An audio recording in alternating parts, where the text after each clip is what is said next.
மட்டும் பார்த்தாது. நிறைய பேர் கர்த்தரை தேடுவோம், அவருடைய நீதியை தேட மாட்டோம். தேவனுக்கு நீதி இருக்குது. நியாயத்தை குறித்து பைபிள் பேசல. நியாயம் உலகத்தில் இருக்கிறது, ஆனால் தேவனிடத்தில் நீதி இருக்கிறது. என்ன நீதி? நீங்கள் நீதியை புரிந்து கொள்ள வேண்டும் என்றால் இப்படி புரிஞ்சுக்கலாம். நீங்க ஒரு கம்பெனி எஜமான கீழே வேலை செய்றீங்க, உங்களுக்கு லீவு வேணும். ஆனா அவர் சொல்றாரு லீவு தர மாட்டேன்.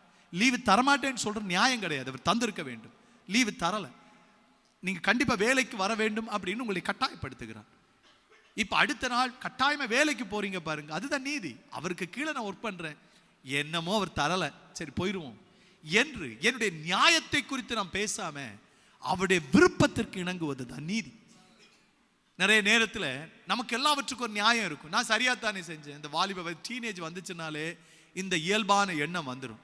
நான் என்ன தப்பு பண்ணேன்னு சொல்லுங்க. வளர்ந்த பிறகுதான் தெரியும் தப்பு சரியெல்லாம் ரெண்டாவது. அந்த இடத்திலே சமாதானம் உண்டாகிறதா, அந்த இடத்திலே ஹல்லேலூயா அமைதல் உண்டாகிறதா, அதுதான் நம்முடைய நோக்கமா இருக்க வேண்டும். அப்படியான பிள்ளைகளே, ஹல்லேலூயா, தேவன் நம்மிடத்தில் எதிர்பார்க்க நியாயத்தை எதிர்பார்க்கல, அவர் நீதியை எதிர்பார்க்க. நியாயமும் இருக்க வேண்டும், நீதி.